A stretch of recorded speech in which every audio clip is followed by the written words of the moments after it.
staff, or public at the regular meeting location in the city council chambers is not feasible due to COVID-19 pandemic and closure of City Hall to members of the public. As a result of foregoing, the special council meeting will be conducted solely by telephone or other electronic means as provided in Minnesota Statutes 13D.021, and no in-person meeting will be conducted in the City Council chambers. I think it is important to recognize that using a video conference is not as good as in-person meeting, but it is necessary. Under the circumstances, we are doing the best we can to maintain transparency and due process. I would appreciate everyone's patience and cooperation as we work through the meeting. Please stand for the Pledge of Allegiance.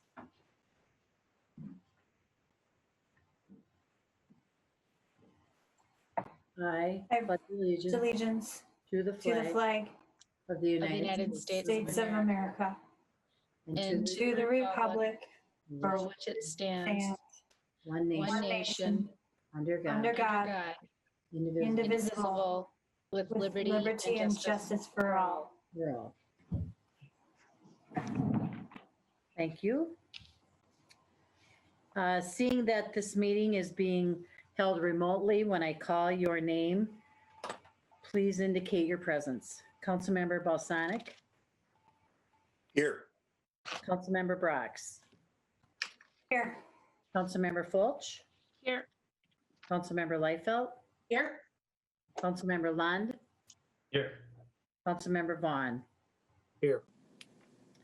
Let the roll reflect all council members are present and a quorum has been established. Council members, are there any corrections to the minutes from the regular meeting of September 21st? Seeing none, they are approved.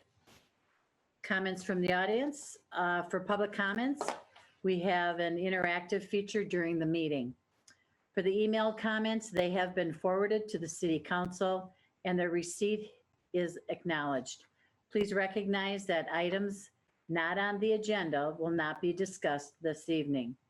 We ask that attendees use the raise hand feature and they will be invited to speak one at a time. I also want to remind everyone that the public comment period is not intended for an extended dialogue. Is there anyone here that would like to speak to the council at this time? Just checking. I see no raised hands. Council members, are there any additions or corrections? Or any items to be considered? Sorry. Okay, seeing none. Council, I would accept a motion to approve the consent agenda. So moved, Your Honor. This is Tina Fulch. Second. Member Fulch and a second by Councilmember Brox. Council, do we have any discussion? Clerk Flatten, please call the roll. Councilmember Vaughn, Yes. Councilmember Yes. Fulch, Yes. Councilmember Balsonic, Yes.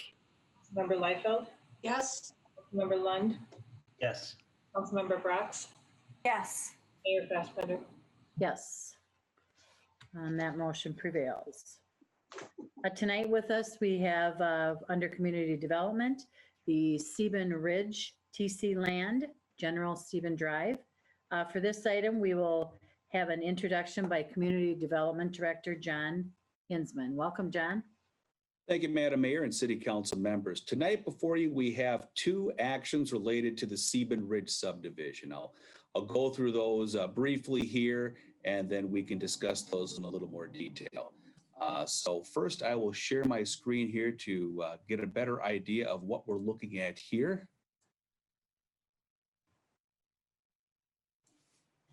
Okay, we are looking at this 40-acre parcel here, General Sieben Drive, west of Northridge Drive and Fallbrook Drive.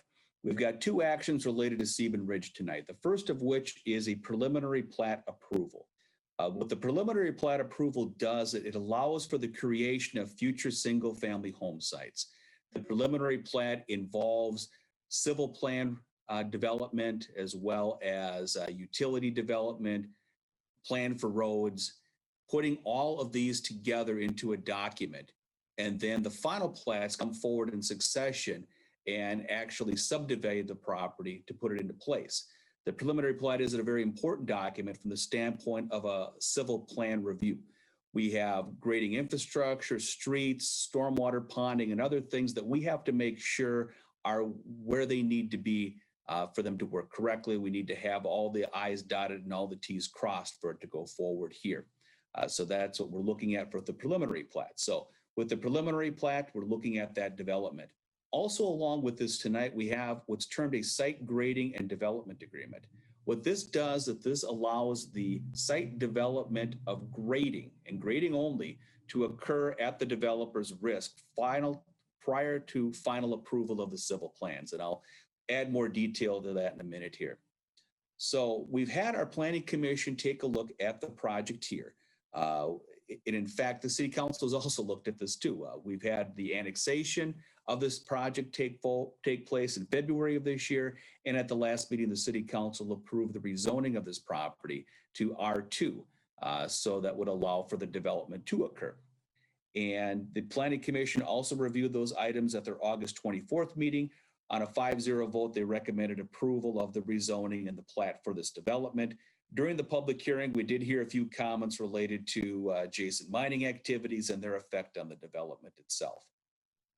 Back in January of this year, we did have the planning committee of city council also take a look at the conceptual plan for development of this property, and they were generally supportive of that at that time. So we're going to look at the preliminary plat to begin with here. Here's the map of the development, and here is what we're looking at for creation of 116 home sites. So General Sieben Drive to the east here. We've got Northridge Drive, which would continue west as a collector road through the site. Along Northridge Drive, there would be a trail section along the south side of the roadway. And Fallbrook Drive would extend west from General Sieben Drive at this point. Would also have a sidewalk connection along this area here and along what's termed, will be termed West Point Drive up to Northridge. So there'll be sidewalk connections and trail connections through the development.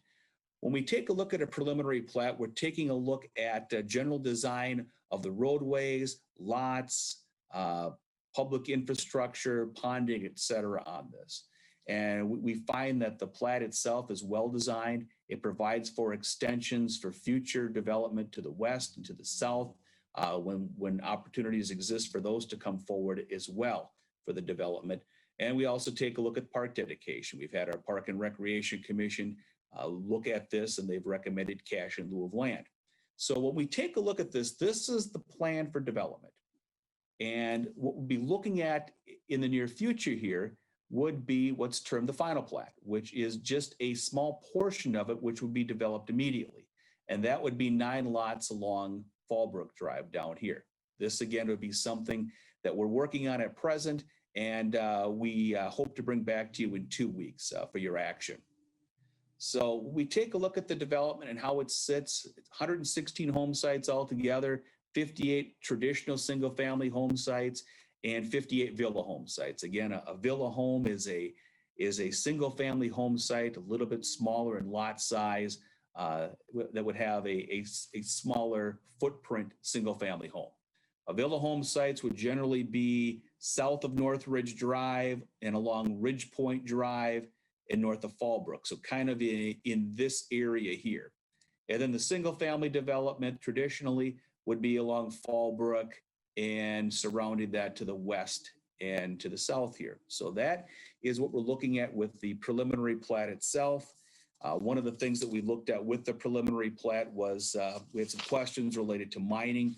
Within your packet, there was a letter that was submitted by the applicant, Mark Ginther of TC Land, that provides a little more information on that.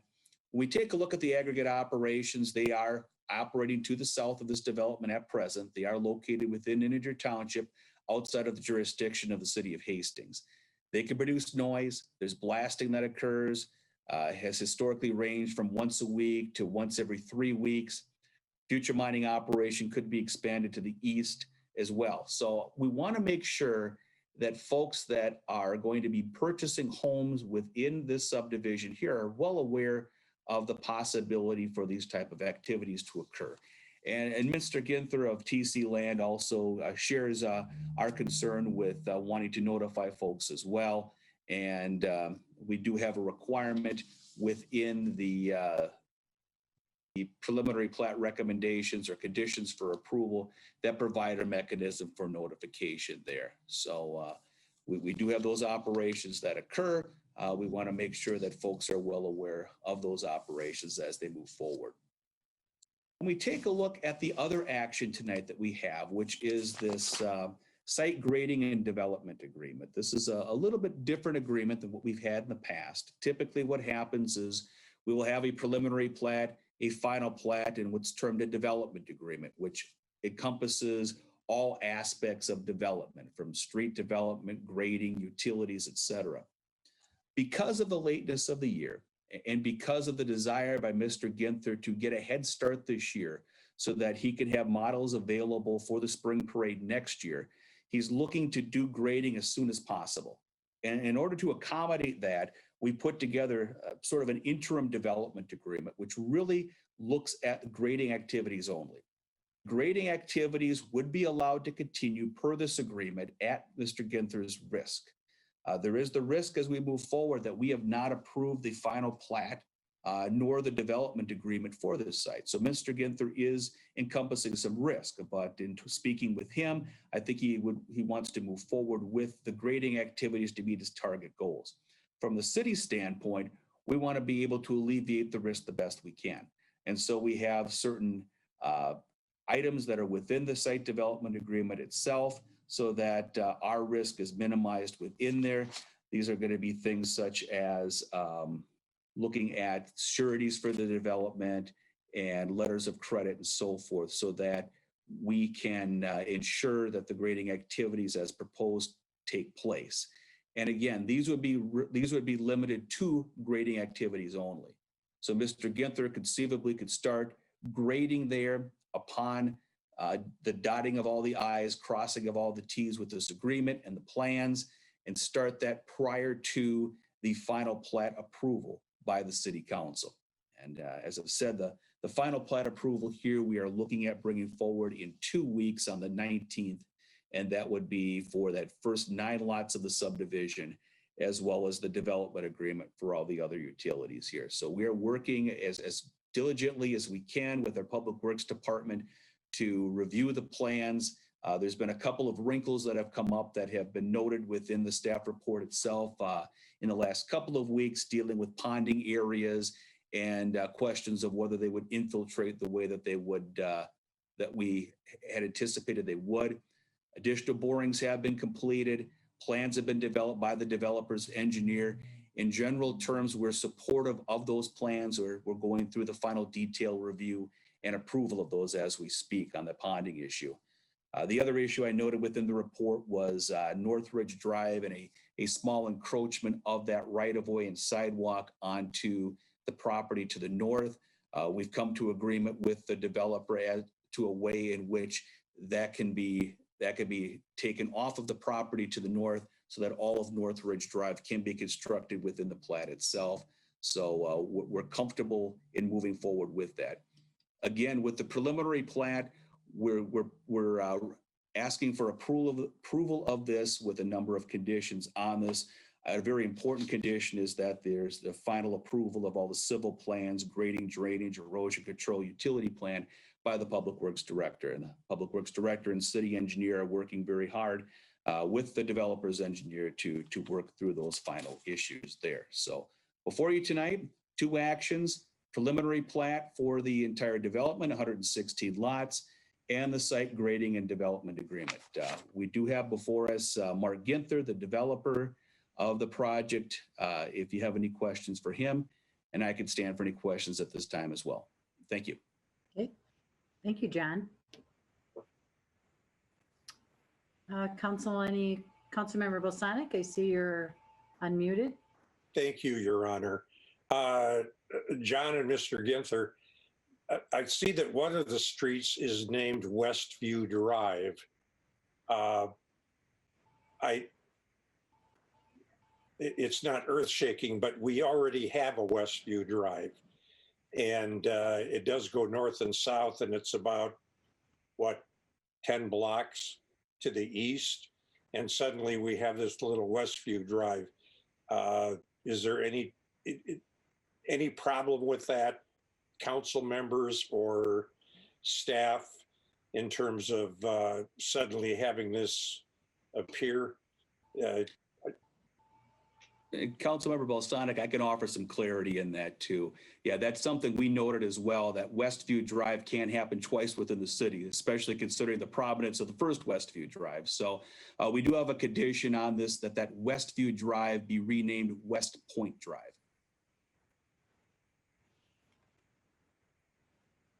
Okay, that's great.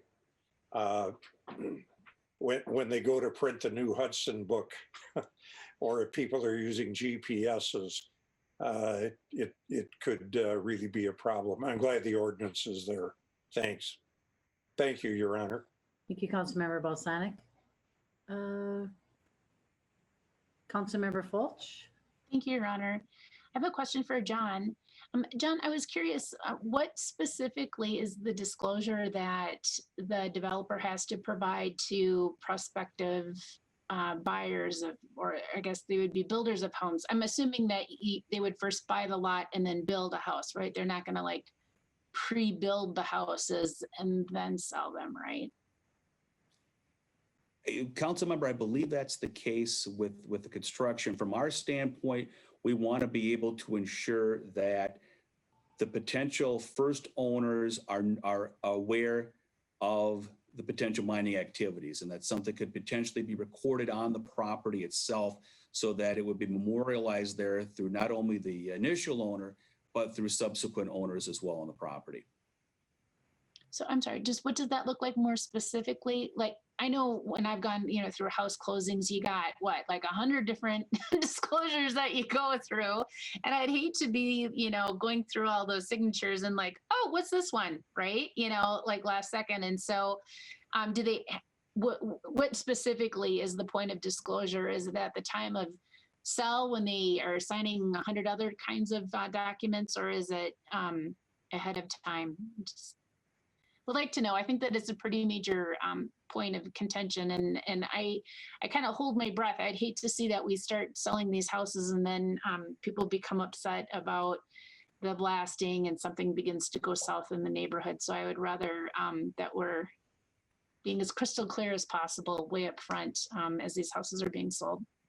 Understood, council member. And perhaps it might be a good time to bring Mr. Ginther into the meeting, and maybe he can talk a little bit more in detail about some of the things that he may do in better notifying folks of the activities. And I think Mark is in the meeting now and unmuted and set to go. Your Honor and council members, yeah, it's the disclosure is at time of purchase. It's not at the time of closing. So the disclosure, the builder will actually put in a disclosure statement, just like you do on a typical real estate document with other disclosures, letting them know that there's an active mining operation occurring, create some noise, has some blasting, has some dust. So that will be in their purchase agreement.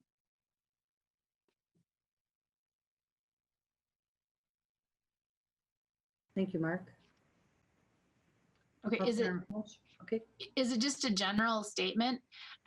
I would like to see it be as transparent as possible. I had a little texting back and forth with someone I know that lives across the street from there, and she had said that it was like daily blasting in the morning, like 9:30 or something like that. And so it's not just a little blasting, it's a daily blasting Monday through Friday, or on a very much more regular occasion rather than just periodically. And so I think that we should be firm in that language so that buyers know that it's not, once in a blue moon. Well, we, unfortunately we don't control the quarry operations. They have their own operations, and their own timing of depending on their demand for their materials can change. I did speak with the president of Solberg Aggregate, and Their blasting actually only occurs anywhere from 5 to 8 times a year. So it is not as often as you think. They do have a rock crushing equipment, and that might be something that somebody is alluding to that might think it's blasting, but it is, and I did put that note in my letter as well, so that we had a very good conversation about their operations and what they were doing. And they do put monitors around the community, seismic monitors, and do some tests and make sure that they're staying well within the acceptable levels. Oh, there are some regulations then as to how large of an explosion it is that they can make. I don't know. I believe there are, but I don't know exactly what they are. So they have to monitor that. That is correct. Okay, thank you. Thank you, Mark. Any other questions, council? Any other discussion?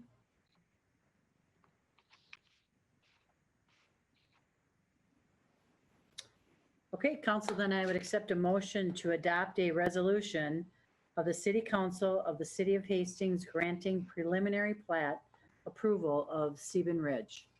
Your Honor, also move.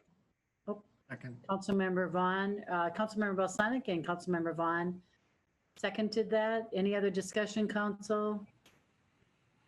Okay, Clerk Flatten, please call the roll.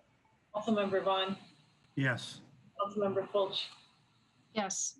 Councilmember Balsonic, Yes. Member Liefeld, Yes. Member Lund, Yes. Councilmember Brox, Yes. Mayor Fassbender. Yes.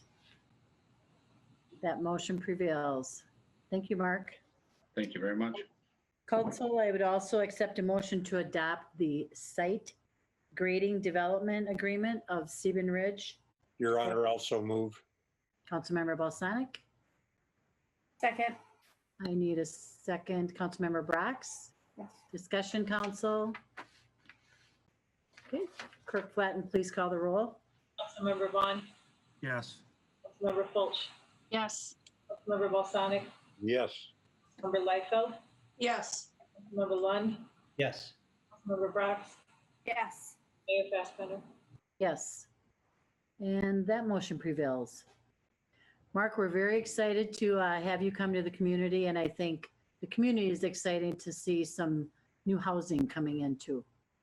Well, thank you, Your Honor. I appreciate everybody's support. So Sure. looking forward to it. Hastings.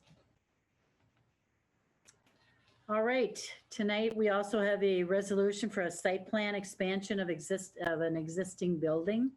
Schlomka Services, 1904 Vermillion. And John, you are welcome to give us an update on this. Hey, thank you, Madam Mayor and City Council members. I'm going to share my screen here and show you what's before you tonight. We are looking at 1904 Vermillion Street, which is a pretty sorry looking building if you've seen it in the past. Unfortunately, the Schlomkas, Larry and Susan Schlomka, have purchased the building and will be doing a substantial rehabilitation of it, which includes a reconstruction of part of the building. So when you look at the aerial map here, you'll see there's this garage portion here. This will be demolished and a new garage portion will be put on the other side. This will make it more distant from 19th Street, which it is basically right on top of right now. As we look at the property, this is what it looks like today, or I guess a little while ago. There's been some improvements to it. And this is the site itself. So when we look at what the Schlomkas are proposing to do, it'll be two businesses within the building. In the front of the building here will be Coldwell Banker Real Estate Office, and then Schlomka Services will be in the back of the building here with this new expanded warehouse or truck storage area that's in here. I did note within the site plan itself that the plans were sent to MnDOT for review. We did get those back late this afternoon.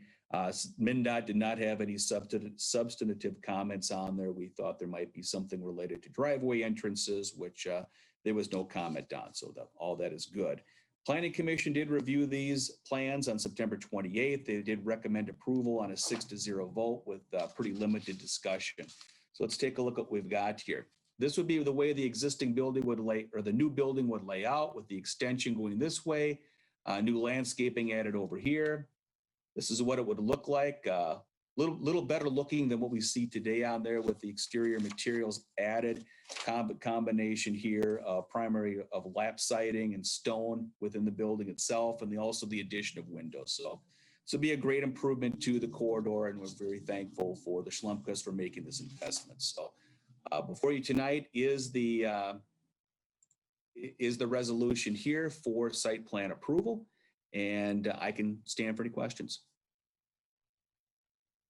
Thank you, John. Councilmember Fulch. Thank you, Your Honor. I'll make a motion to approve as presented. I'll second that, Your Honor.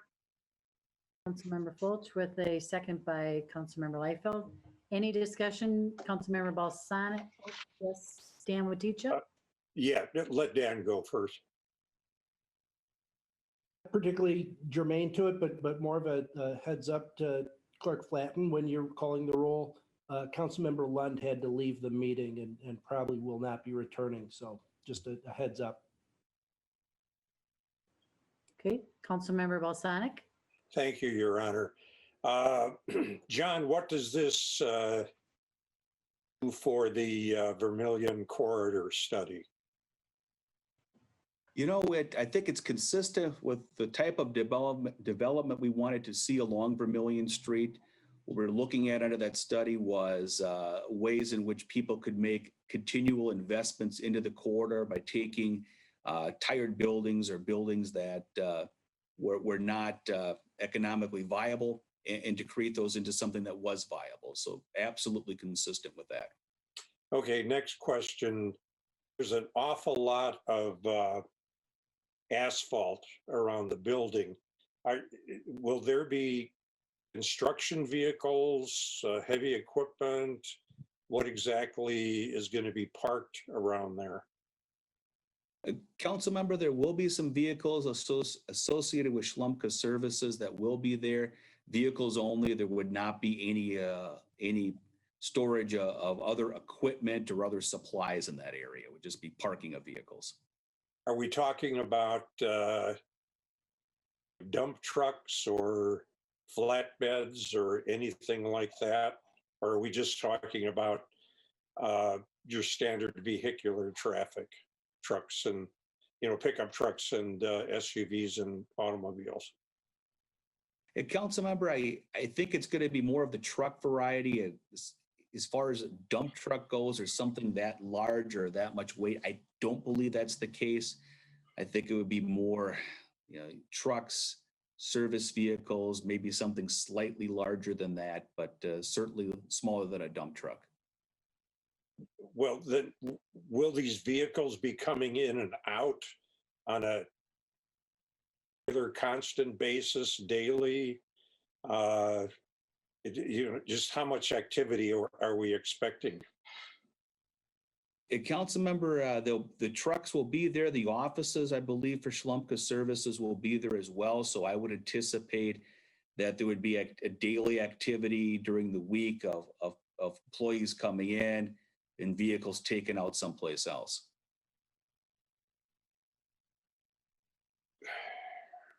Yeah, I'm merely bringing this up because there are residences to the west.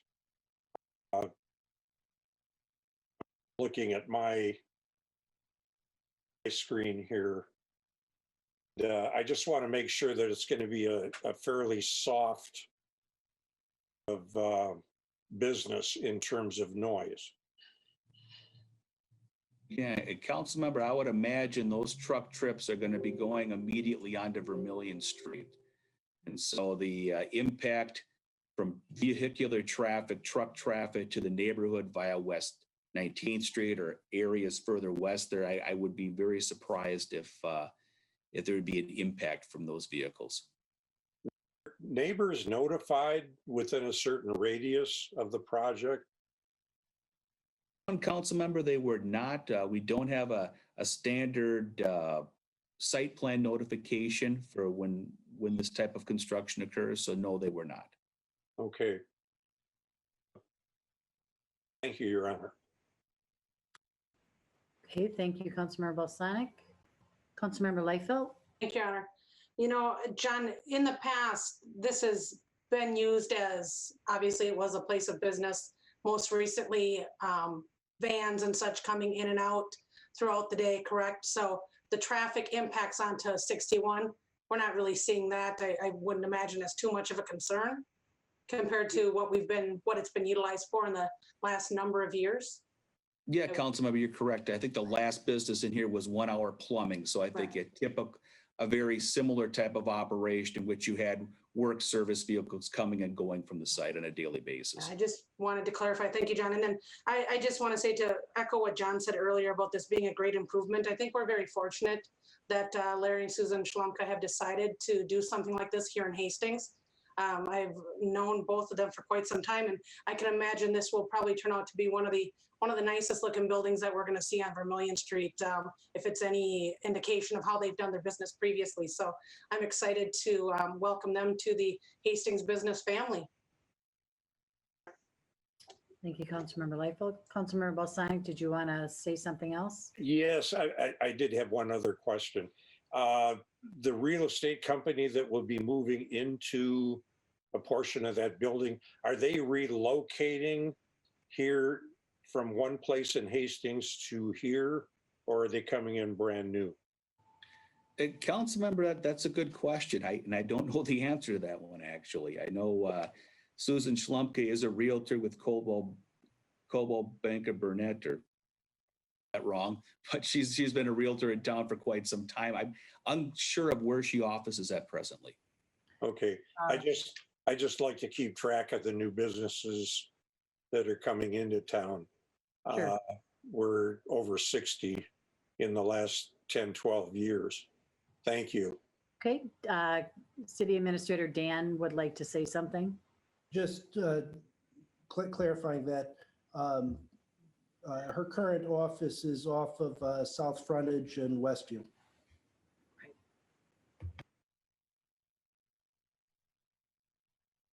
So she is just relocating. Any other discussion, Councilmember Liefeld?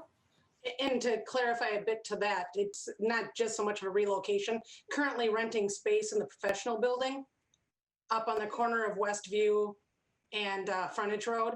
So a little bit more than just a relocation. That's just an office space inside of an office building. So looking at, I believe, quite a bit more revenue here for the city. And so it's a little bit bigger than that. We're not looking at an empty building, I guess. That's important to note. Sure. Thank you, Councilmember.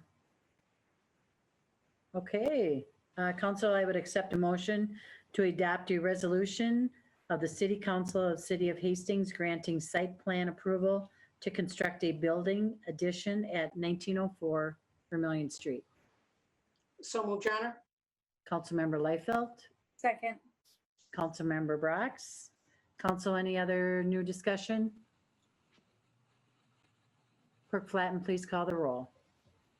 Councilmember Vaughn, Yes. Councilmember Fulch, Yes. Councilmember Balsanic, Yes. Member Liefeld, Yes. Councilmember Lund, Yes. Councilmember Brax, Yes. Mayor Fassbender. Yes. And that motion prevails. Again, we welcome Schlomka Services and Susan as a realtor to Hastings. Looking forward to see the construction of that building. For this time, we have an introduction by City Administrator Dan Waticha. Thank you, Mayor. The CARES Act, we're close to coming down to the home stretch. There's a little over 5 weeks, between about 5.5 weeks until the deadline of November 15th. Obviously, our regularly scheduled meetings in there shorten up that window a little bit more. The city received a little over $1.7 million in CARES funds. The initial discussion in early July emphasized one, making sure that we covered city expenses that were incurred, and two, wanting to put money out into the community, particularly helping businesses in the community. Early on, there was some discussion about one of the provisions in the federal guidelines. That provision allows basically an administrative presumption that public safety payroll is eligible. That we would not need to specifically document. A call that EMS went on was specifically a COVID call, or a meeting that the chief attended was specifically related to COVID. We can simply assume that public safety is doing public safety work during this health pandemic. Partly, I think, because it was the start of the discussion, there was some real reservations about that. Question about if that actually was legitimately allowed under the grant.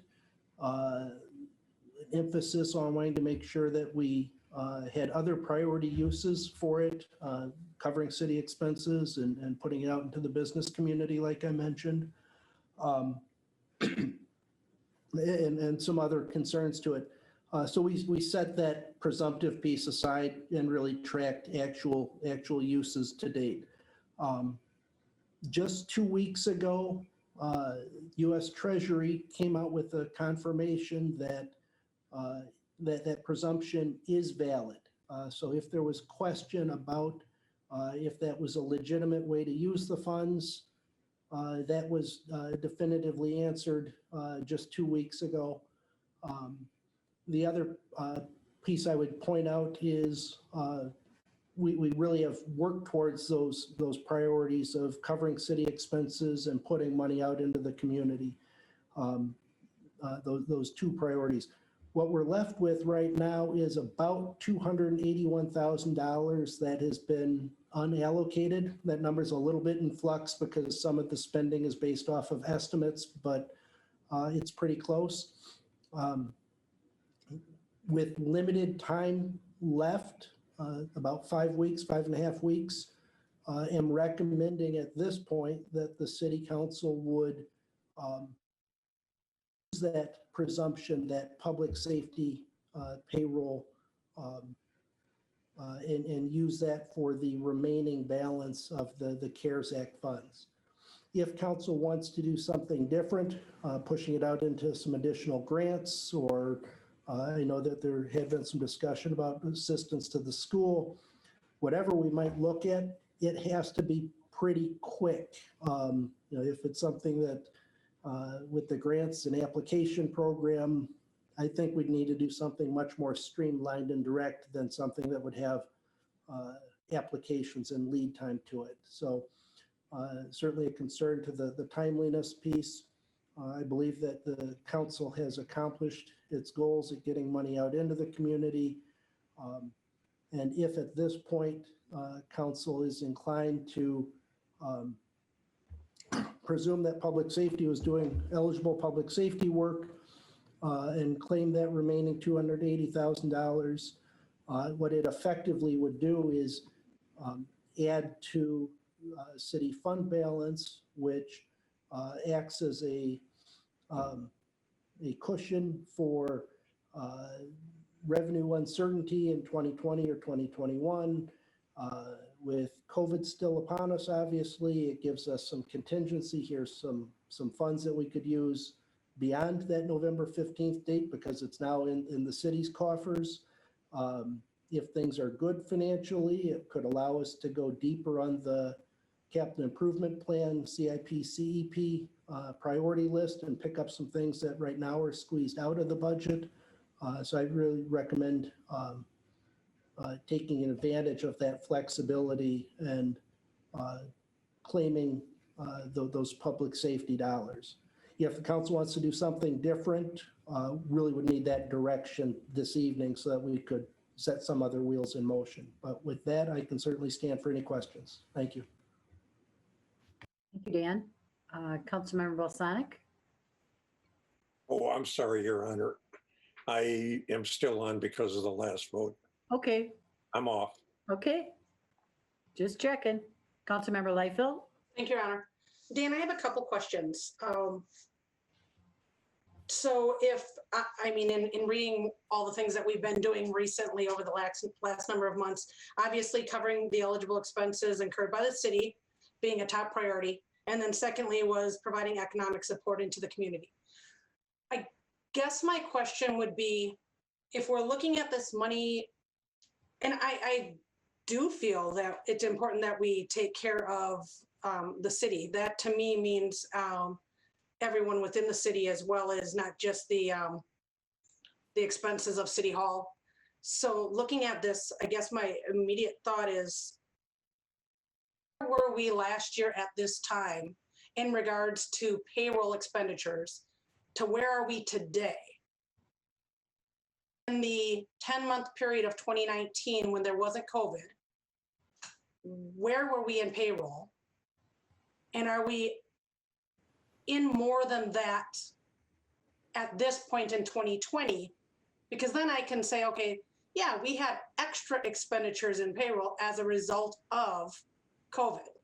So I'm just trying to separate the two to say, okay, our day-to-day for the last 10 months compared to last year. So that, I guess that's my first question, and I can't imagine that you'd have an answer to that, but if maybe some input on that, Dan? Two pieces of input. Thanks. EMS wages are going to be higher. We put in place the duty crews, as well as we've had some additional overtime. I can't give you numbers other than to say that I know EMS is higher. Okay. Overall payroll citywide is going to be lower because we had throughout the year several vacancies and hiring freezes. Right. And we didn't hire some part-time seasonal help, didn't open the pool. So overall payroll citywide is going to be less. Cannot speak specific to police or fire, but EMS itself is going to be higher than it was last year. Okay, thanks, Dan, I appreciate that. And then to look at this money and say, we've been talking over the last number of months about licensing in the city. What can we do to help the small businesses? And we've done quite a few things. I don't think we're done. However, I think there's obviously still more we can do, and allocating a portion of this for the fees that are due in December, because anyone who eats local, hangs out local, knows that the next few months things aren't going to get better for these businesses as their patios get shut down and as it gets colder out and their capacity isn't growing inside. I feel that this is something that we could absolutely use and put back into the community, which comes down to our second concern of both two very important concerns of providing economic support into the community.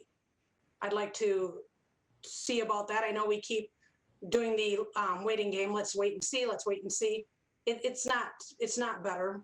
It's not getting better, and it's certainly not going to get any better, any easier in the next number of months for all of the wonderful small business owners that we have in town. So I'd absolutely like to see that we talk about allocating money towards that, because then, Dan, am I right that basically comes back into the city then, right? We allocate it to the businesses for their liquor licensing for December. They use it for that, and then don't they pay us that? The second half of the liquor licenses are due December 31st. Although we could give some grant economic assistance of an equivalent amount, I'd be real leery about specifically tying it to that from the CARES dollars directly because of that November 15th deadline. Those liquor licenses being afterwards. I'd be a little bit cautious with that.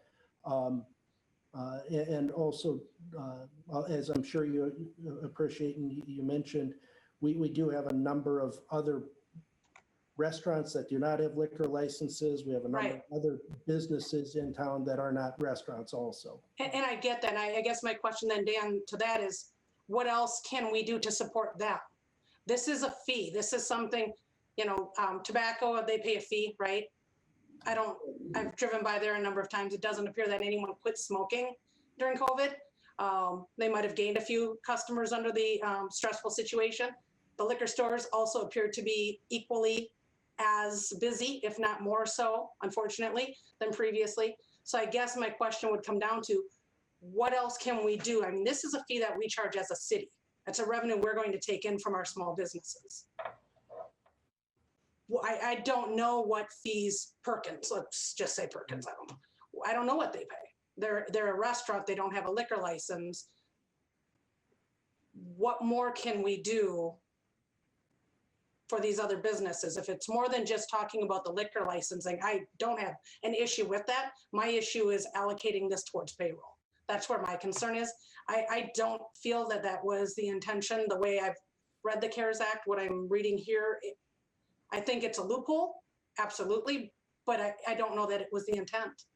And I really want to personally, and everyone can disagree with me, that's fine.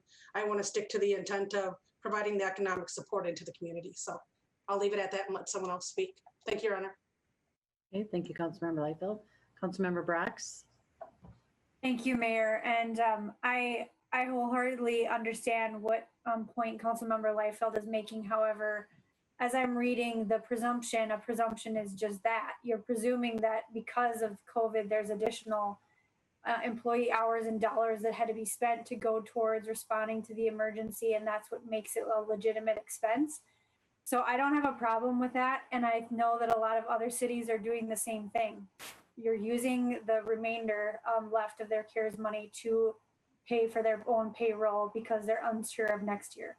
So I guess I don't have a problem with that. I understand what you're saying, and I understand that I feel that we have done a lot. Obviously, there's more we can do for our businesses. And I'm not going to say that is not necessary, but I understand where this recommendation is coming from. And I think that since we made a priority to take care of our own staff and our city needs, that it can be a legitimate expense, especially because the rules have kept changing. And now we understand and know that presumption is not something that we're going to be audited for. It's a fair and honest presumption. So I don't have a problem with that now that we have the guidance from the Treasury and we are on solid ground, I guess.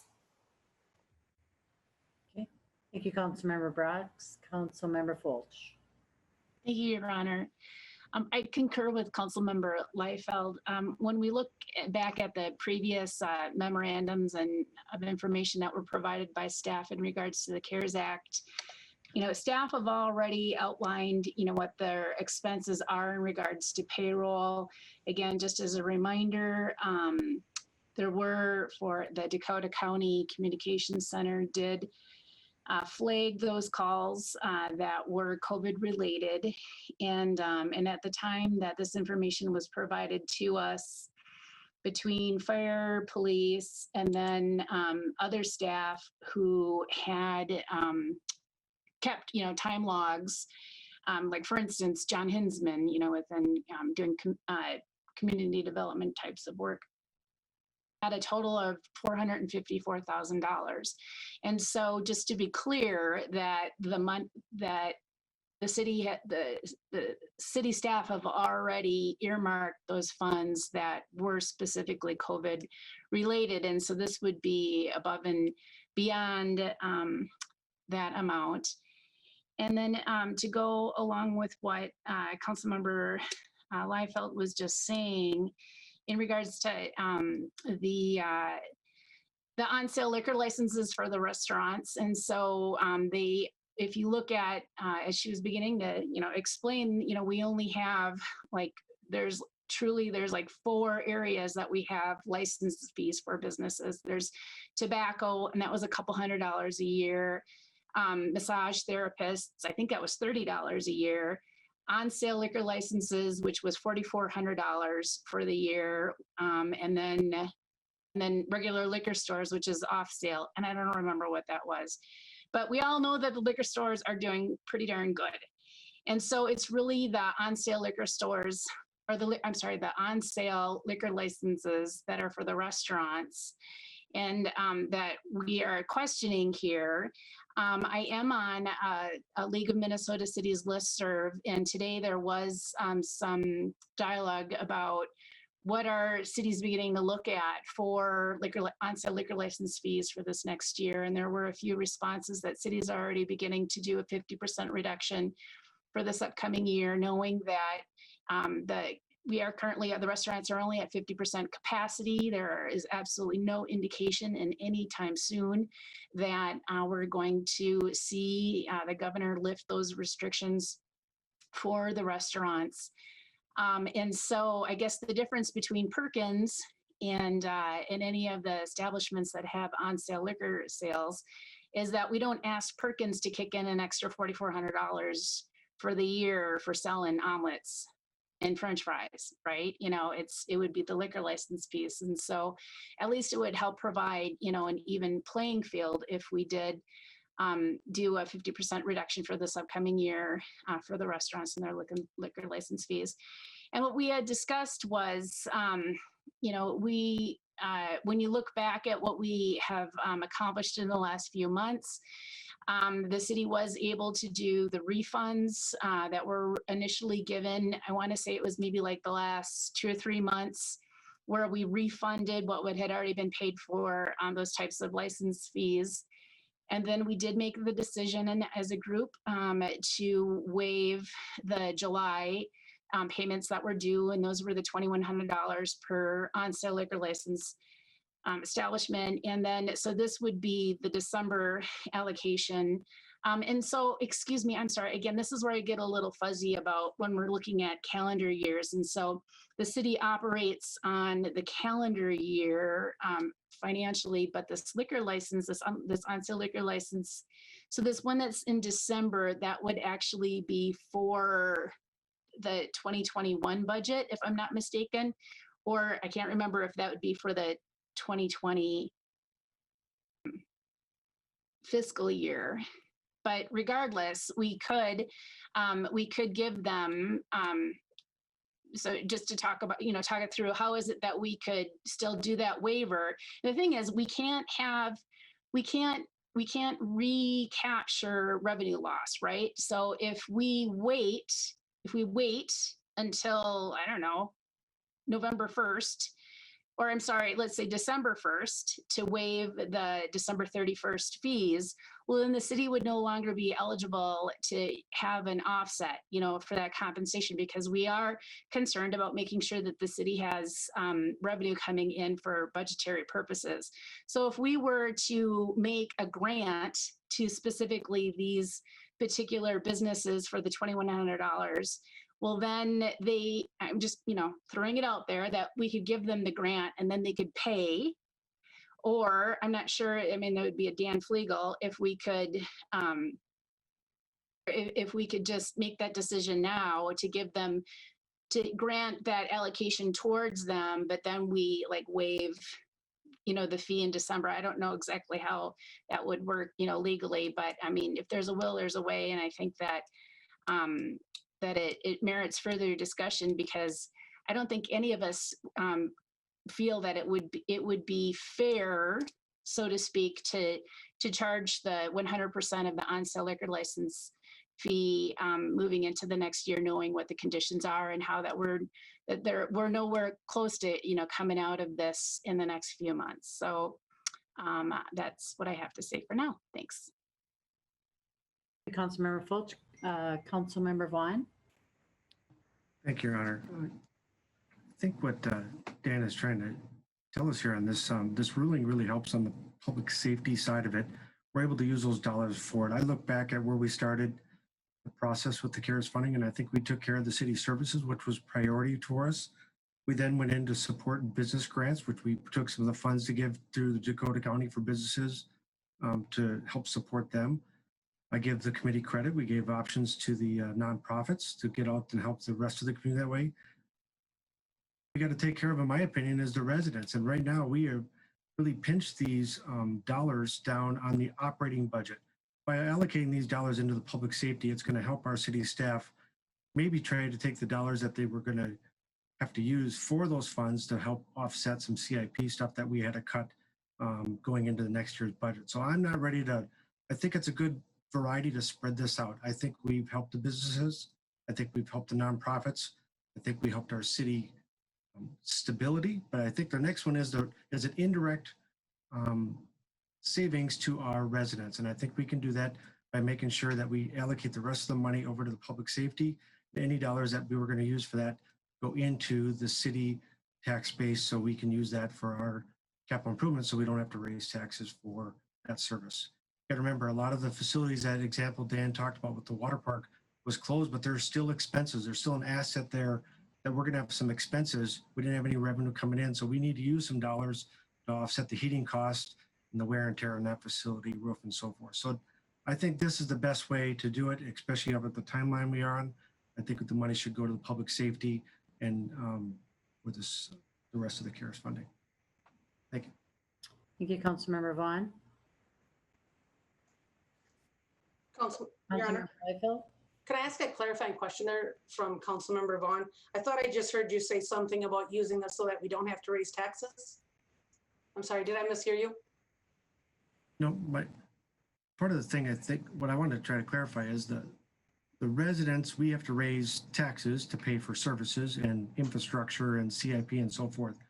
By this ruling, how I understood it, is going to come in and offset public safety dollars. So then we can use the dollars that we're going to use for public safety into our city reserve fund. So we can use that so we don't have to worry about raising the taxes to offset future expenses. Thank you, Councilmember. I appreciate your clarification on that. Another option to that would be if we use this money towards the schools and maybe help offset that tax hike instead. I mean, we do know that the school is looking for money. I'm a little concerned that we're cutting our dates so close here that the county hasn't made any decisions. That concerns me. It scares me to think that it's entirely possible that the school district could be left without any funding from the county. And here we sat on $200 and some thousand that could have helped. And you want to put money into public safety. There's nothing safer than a healthy school district. So I'd like to maybe see that also as an option that we have. Thank you, Your Honor. Thank you, Councilmember Liefeld. Councilmember Vaughn? Your Honor, maybe staff can help on this. I've heard the school district thing multiple times and are great partners. Have we ever got a request from the school district that they are looking for CARES dollars formally from the funding, or is it just the option of trying to offer to the school district for that? So I would just want to verify it. As a city, have we taken a request from their school board that they're looking for funding? I think Dan Teacher can answer that. Yeah, thank you. Way back at the start, around June, late June, early July, I'd have to dig back on finding a correspondence, but we did have a request from the school district for $300,000. They itemized some costs, but they didn't specifically say, here's what the 300 would pay for, but they did request $300,000. My understanding is they subsequently withdrew that. I did speak with Superintendent McDowell last week, and he asked about what the interest or likelihood was at the council level. Tough for me to give him an answer. I was going back to here was the conversation 3 months ago when the council had reluctance to it. I was open with him and told him my recommendation was going to be that the remainder would go to public safety. And one clarifying, Dan, was that coming from, did the school board vote on it, saying, let's go ask the city for these dollars? Or was it just the superintendent saying, we're interested in money if you have any extra of the CARES funding? I'm unaware about a school board vote. I don't know if they did or not. Okay, I just wanted to confirm that, Your Honor, because I just got to make sure that the school board is asking for these fundings and as a request, not just, sure, that'd be great, and then to withdraw it. I remember the one letter, but that's all I remember seeing for the request on it. So I'm a little cautious about taking dollars to the school district without having a formal request for that. Thanks. Okay, thank you, Councilmember Vaughn. Councilmember Liefeld? Thank you. Can I request then that we get clarification on this? I'm sorry, Dan, I'm not comfortable with the, to my understanding comment. So when I read in the memo for tonight, it talks about in July, the school district requested the 300. It's giving us some pretty detailed information. And then it does say, and later withdrew its request. But now I'm kind of hearing that we're not 100% sure that that's accurate. I am concerned, and I'm not sure which direction Councilmember Vaughn was going there with his last comment. So one moment. So if we can just clarify that, one, who did request it? I assume the school district. And when and why was it withdrawn, or was it? That seems reasonable, right? Sure. Well, it says that it was stated for busing devices, face shields, and disinfection, and disinfection, yeah, and they later withdrew it. Maybe they got a grant or something for it. I don't know. I can't answer that question either. Your Honor. So, Councilmember Fulch? Thank you, Your Honor.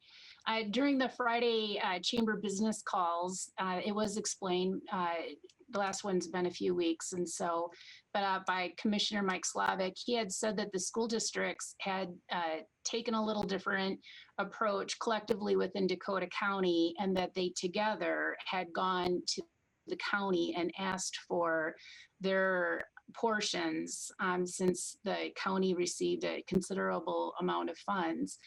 And so as Dan has outlined in his memo, our school district 200 had requested $734,000 of funding. I texted Commissioner Slavic and at the beginning of the meeting here, and he had said that they're looking at only doing a partial funding, that they're looking at perhaps doing what another one of the counties had done, and doing up to $30 a student, he said, which is what Scott County did.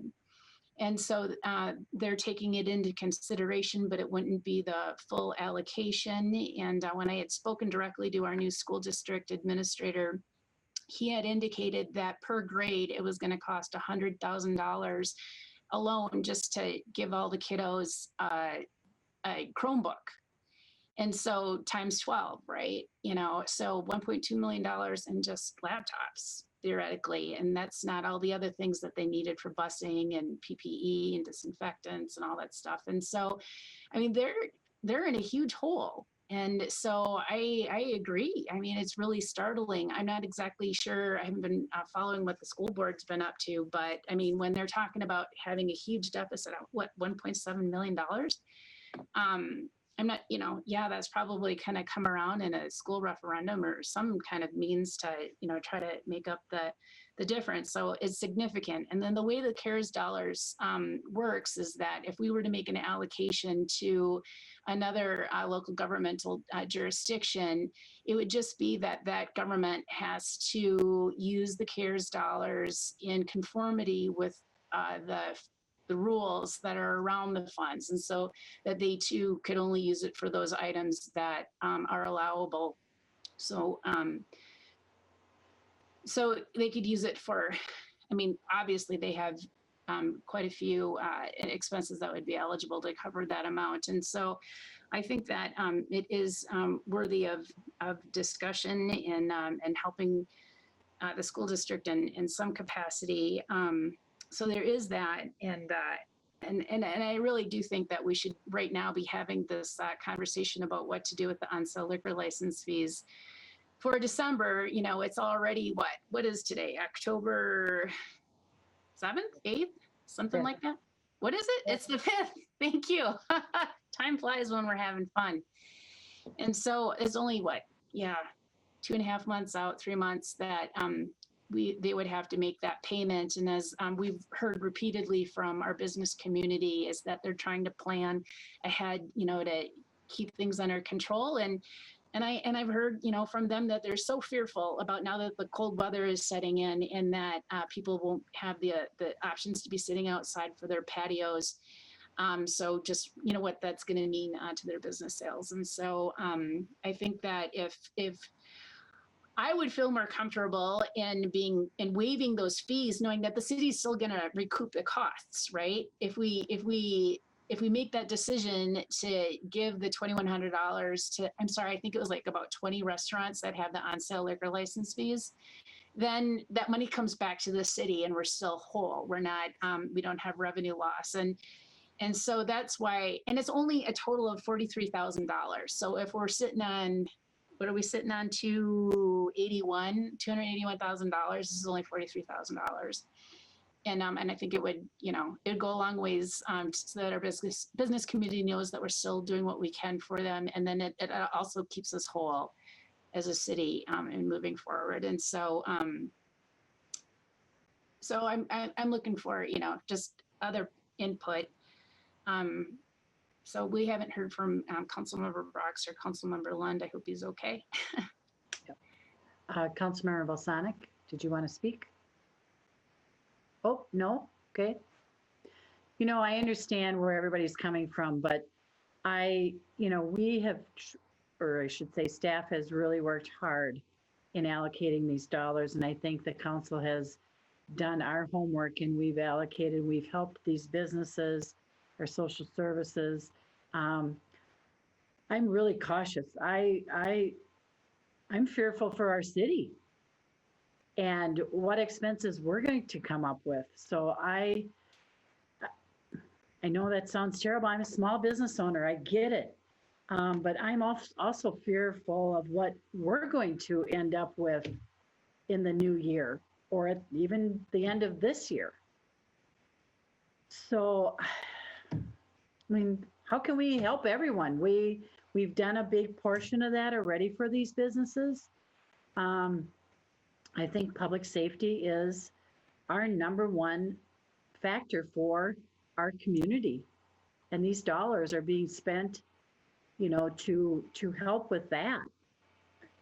So I know this is going to be a mixed vote or a mixed motion, or unless we try to come up with other suggestions, but we don't have time for that. As Dan stated, we need to make a movement today for these dollars, if I'm not correct, right, Dan? Letitia? Figure out how to unmute. If there were an interest in giving support to the schools, I think you really need to start that today so that we can call the school tomorrow, draft a joint powers agreement, run it through their board, run it through our board. It just somewhere, there's some lead time just because there's some legal complexity to it. If it were the other example I heard of giving $43,000 in grants to licensed establishments, we could pull the trigger on that much more quickly. It doesn't have the same lead time. If it was strictly, here's a grant, an alternate version to that, which takes a little bit more time, would be instead of giving a grant and then having them pay it back, take the money on the front end, is this presumption, and now it's part of the city's general fund and you can do as you see wish, could subsequently in November, I believe, I'm trying to remember back to when we dealt with this back in May, Attorney Flegel, waiving the fees falls under some sort of emergency ordinance or ordinance piece. So it isn't something that we just do in a meeting, but conceivably in November, you could waive that second half fee. And just they're not having to, you're not giving them a grant of $2,200, but they're also not needing to make that $2,200 payment to the city. So it just frees up cash flow on their end. I don't know if that helped. It really a matter of if you're wanting to work with the school, that direction needs to come real prompt. Yes. If it's more with the liquor licenses, there's ways we could drag that out a little bit longer. I'm sure the businesses would like a quicker decision, but it's not as pressing from a deadline. Councilmember Bolsonic? Well, thank you, Your Honor. We're talking about, do we want to or do we not want to give money to the school district? Somebody needs to go to them and say, do you need any money? They asked, they put in a request, and they withdrew it, and they went to the county. And I think they did that because they were eligible for more money through the county than they would have been through us. And at the time, talking to a school board member, I think the way it was explained to me is that they were concerned that if they got money from the city, they wouldn't be able to get it from the county. The county had more money, so they went to the county. So there they are. They haven't come back to us, right, to ask for any money. So, before we say let's give them some, I guess I'd like to see from somebody what they need. Send somebody to a school board meeting, a staff member, talk to the superintendent, get it on the agenda over there and say, the clock is ticking. If you want some, you better ask for it. Now, in terms of the businesses in town, I feel very sorry for them. I really do. There are so many that it's not just the bars and restaurants. It's the other walk-up types of mom and pop stores, husband and wife stores. And I'm not so sure. I've heard some complaints from some of the store owners in the historic district that, with all of the cone zone that we've got there on 2nd Street, it's really turned off some people from some shopping down there. And even if they wanted to shop, parking spaces are far and few between. So you can't just pull up in front of the store. So I think we got to take a look at that, not just in the historic downtown, but all over. You've got stores up in the Midtown area. You've got stores up on the west side. You've got stores, all over. And then priority, grocery stores, maybe not. And restaurants, well, we've helped them out. Maybe they need some more, but we need to take a look at the other small businesses. Less than is it less than 50 employees? I think we can, give the money out to them. I'm kind of wandering off here, but if we're going to deal with the school district, let's find out what exactly they want, or do they want anything, and then go from there. And we've got a meeting coming up here in 2 weeks. Well, maybe if they do want something, then we could do something to help them out. Dan, a question for Dan. I know you're wanting to get on the mic, but it was supposed to be at least 10% for helping out businesses, right? So what percentage have we contributed out of the CARES fund to local businesses? Thank you, Councilmember Bolsonic. I think he's figuring. Or Dan? Thank you. A number of pieces there. The 10% is not a requirement. It was something that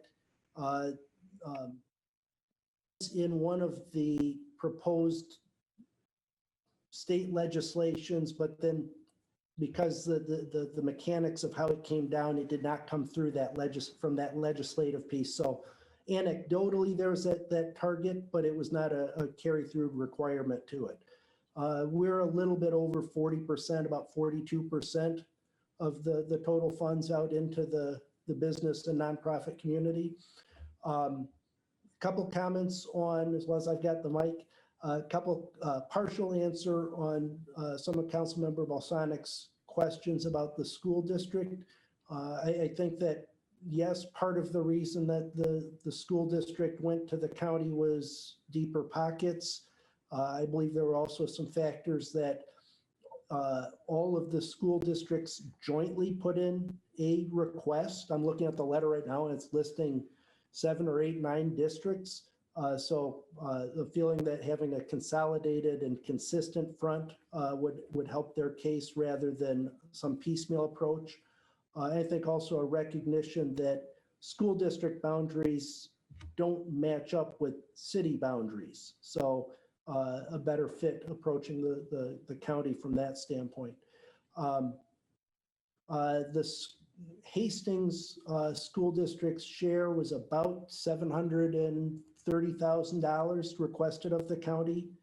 If Councilmember Fulch's figure of $30 per pupil is accurate, that's about $120,000. So about $600 short of the request.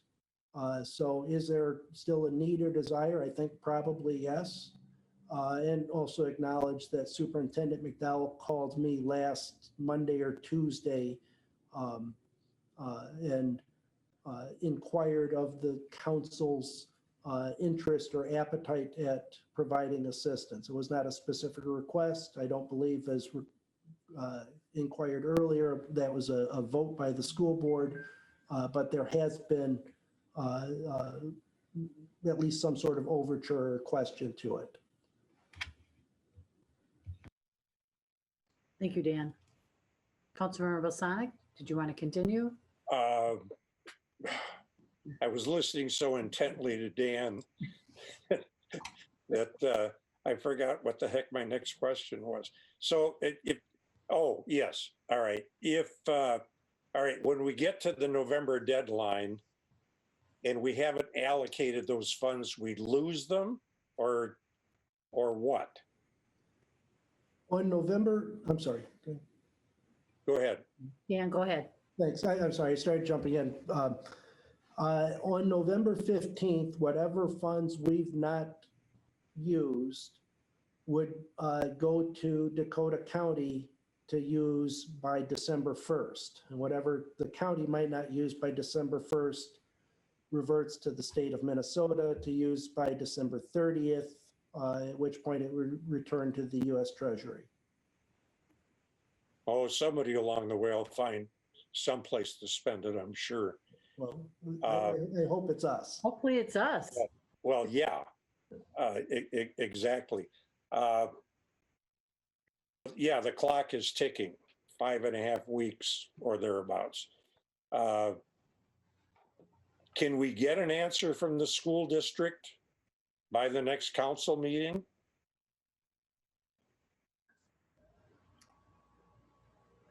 Go ahead, Dan Maticha. Thank you, Mayor.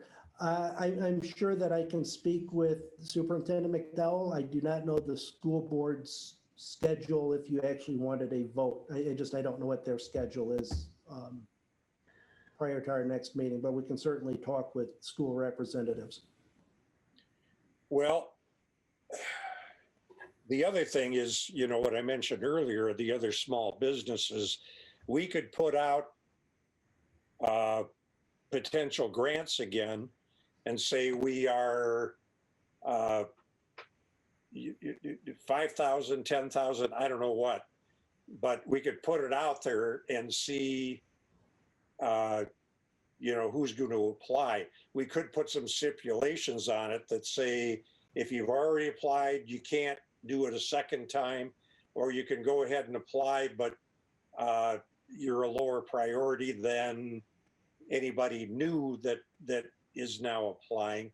I mean, I can't believe we didn't allocate funds to everybody that applied, did we? Dan, can you answer that, Joe? Or excuse me. Thank you. We, on the HART grant, we allocated funds to 77. if not everybody, nearly everybody who was eligible. I know we had a couple of applicants that were outside the city limits, so not eligible. The money that we piggybacked on the county's program, not only did everybody who was eligible, some didn't meet the eligibility requirements, but everybody who was eligible was funded. The county actually, this wasn't the city, but the county increased their amount in order to make sure every applicant was funded. I also want to caution the administrative realities of putting together a application-based program. I really don't think you're going to be able to pull that off in time with the deadline. Probably not. I'm just, throwing ideas out so that we can get, thinking a little bit outside of the box. My suggestion would be to put the grants out there and available for businesses. We need to take care of the city first. Let them apply, even if they have already, and even if they have received funds. We all know. I mean, we've said it. The weather's getting colder. Nobody's going to want to sit outside. There is a restaurant that can put up its igloos, which may help them out, but it's going to take a lot more space to get fewer people in if anybody tries to do igloo or tent type things. I would say let's take care of the city businesses first. Let's put those applications out and available.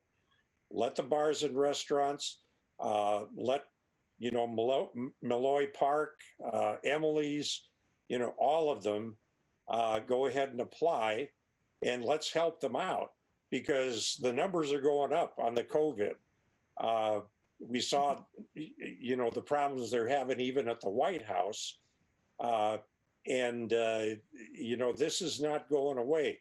We're not going to see a vaccine for probably another 6 months. And even if it is available, it's going to go to the healthcare workers first before it's available for the general public. Thank you, Councilmember Balsonic. Yes. Councilmember Leifeld. Well, just to finish up, we know that there is going to be another stimulus package coming out. And whether it'll have the same rules and regulations, I don't know from the federal government, but they're moving a little closer to it. My prediction is right around Election Day, it's going to pass. So, whichever politician is out there, can beat the drum and say, look what we did for you. But let's help our businesses first. That's what we need to do. Okay, thank you, Councilmember Balsonic. Councilmember Leifeld. Thank you, Honor. So just to clarify, I do have information that would suggest that the school district withdrew their application because they were under the impression that they weren't going to get it from us. That seems like a pretty interesting way for them to withdraw. Hey, if you're not going to get it, well, yeah, I'll withdraw it and move on. And then there is some question as to whether or not they're able to get state and federal or county. There's some question there. I know that. But I back to what Councilmember Balsonic started saying earlier, that I think we need some clarifying answers from the school district. I know I would prefer clarifying answers before I were to vote on approving what's been put in front of us. I would like to find out more specifically where they're at. And I lost my train of thought. So I'm going to, I saw another mic turn off there, so go ahead. Okay, thank Thank you, you, Honor. Councilmember Leifeld. Councilmember Fulch. Thank you, Your Honor.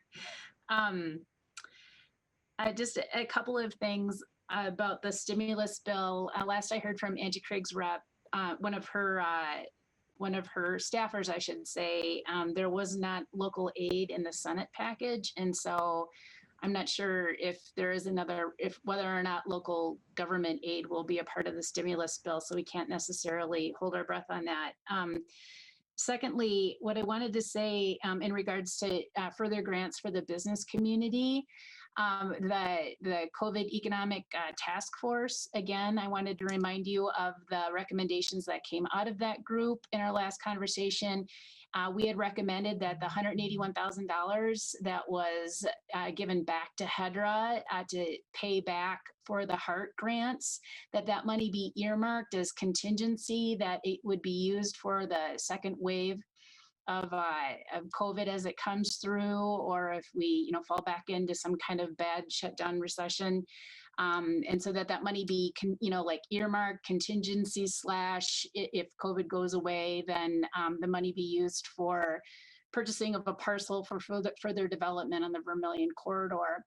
And so that doesn't seem to be translating over into HEDRA. And so, Councilmember Balsanic, if you are so adamant about that, I would suggest as a HEDRA member that you advocate for the budget that is moving forward, that HEDRA actually make that a line item for this upcoming year, because I think that it would be a good idea, but I don't see HEDRA doing that so far. And so food for thought. I think that we've clearly run out of time to try to do another round of business grants as it currently stands. I mean, Dan's made it crystal clear that they don't have enough time to flip through another round of grants at this point. That's why the city piggybacked that extra $250,000 onto what the county was doing, just to cut down on administrative time and all of that. And so I don't support trying to go down that avenue again, since we're clearly running out of time. And I thank Dan for making the suggestion about how we could still possibly waive the on-sale liquor license fees for December if the city, retained, that money and just kind of did a wash. And so I understand what you're saying there. And so I appreciate that comment.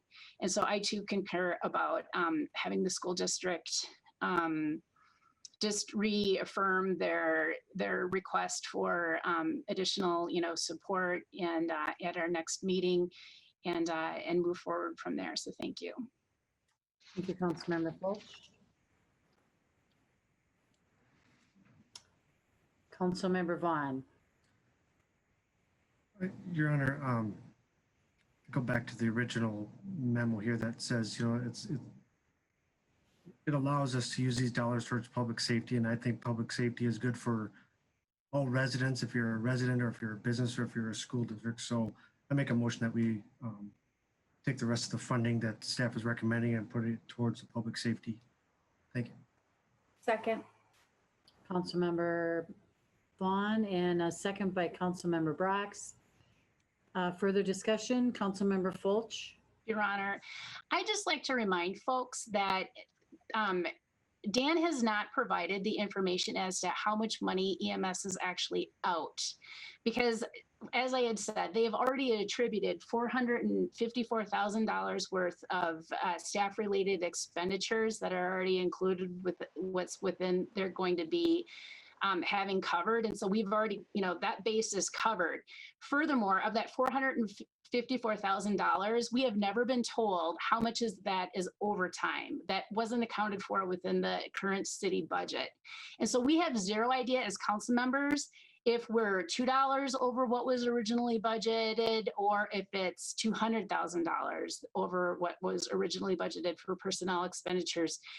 So, I mean, as far as I can tell, the majority of those funds, those were personnel costs that were already budgeted, and so the city is recouping those costs. So, like, for instance, if you usually work 40 hours a week, right? And so the city already has budgeted, that 40 hours of a week. And shoot, like if half your time got, sucked up dealing with COVID stuff, right? So the city hasn't necessarily been out any money. Unfortunately, your time has been, consumed with COVID, but really the city hasn't been out anything. It would be another matter if you were, a non-exempt employee that could actually, accrue overtime. So like many of the police and the fire personnel, they're eligible for overtime. And so if they're working 45 hours a week, well, then there's the 5 hours of overtime. I know that both the PD and the fire department have considerable amounts set aside for overtime expenses. So again, not knowing, exactly how much are we out. So no one here is saying that we shouldn't support our, our fire and our EMS, because that's not what we're talking about here. What we're talking about is if we let's just make the assumption that all of those personnel expenses were already budgeted for within the 2020 cycle. And so what we would be doing then essentially is if we tack on to that $450,000 an additional $281,000, what is that? I'm not so great at math off the top of my head. So we're looking at like almost $700,000. Then okay, so let's just be honest. Is the city just gonna roll that $700,000 of general fund, into the next budget cycle? And then let's just be quite honest. That would be great because it would actually offset the $800,000 loss that we have of local government aid that we're looking at in this next year. And so I get it. I totally get it. But I just think that we should be honest and transparent about really what were we doing with this money as we're moving forward. And so I don't think that it's fair at this point to say, well, I think that we should take the $281,000 and attribute it to EMS. Because that's not really what we're doing. Let's just be, quite honest. We've already covered that base to make sure that they've gotten everything that they've asked for. We've given them not only all the personnel costs, but everything that they've come for to help with PPE and locker rooms and audio-visual equipment. And we were open to doing things for their mobile command. So I just think that it's not being true to the spirit to couch it as that we haven't done everything we possibly can, because we have up until this point done everything that our EMS departments have requested. So that's my 2 bits as we go into having to take a vote right now. Thank you, Councilmember Fulch. There is a motion on the floor. Without any other discussion, Clerk Flatten, please call the roll.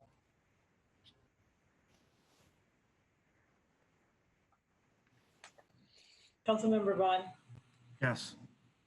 Councilmember Fulch, No. Councilmember Balsanic, Yes. Councilmember Liefeld, No. Councilmember Lund, Yes. Councilmember Brax, Yes. Mayor Fassbender. Yes. And that motion prevails. Council, do you have any announcements? Okay, I have a few. Oh, Your Honor, Councilmember Balsanic? Yeah, do you have the Hedra meeting? I do. Yeah, okay, thank you. I do. This week actually is Fire Prevention Week, the 4th through the 10th. The Hastings Fire Department is promoting Serve Up Safety in the Kitchen to educate everyone about simple but important actions that can take to be safe. Never leave cooking food unattended, be alert when cooking, and have a kids-free zone of at least 3 feet around the stove. The Hastings Police Department is participating in the Pink Patch Project from October 1st to the 31st. Patches, pins, and pink glasses are available for sale at Police Department and City Hall, with the proceeds benefiting the American Cancer Society. Excuse me.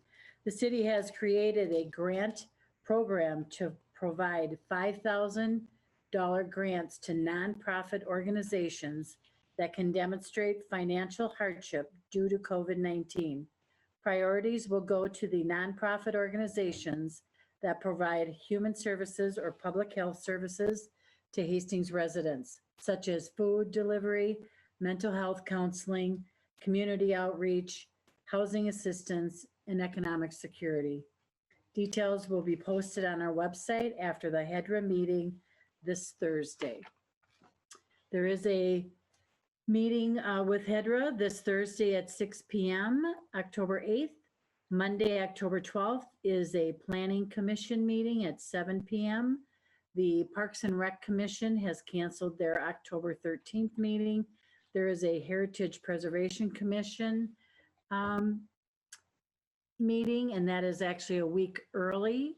That's September 13th at 7 PM. Our next council meeting is Monday, October 19th, and we will have a council workshop at 5:30 on diversity, equity, and inclusion, and our council meeting will be at 7 PM. I would look for a motion to adjourn. Councilmember Second. Brox with Second, Member Balsanic, thank you. And Clerk Flatten, please call the roll. Councilmember Vaughn,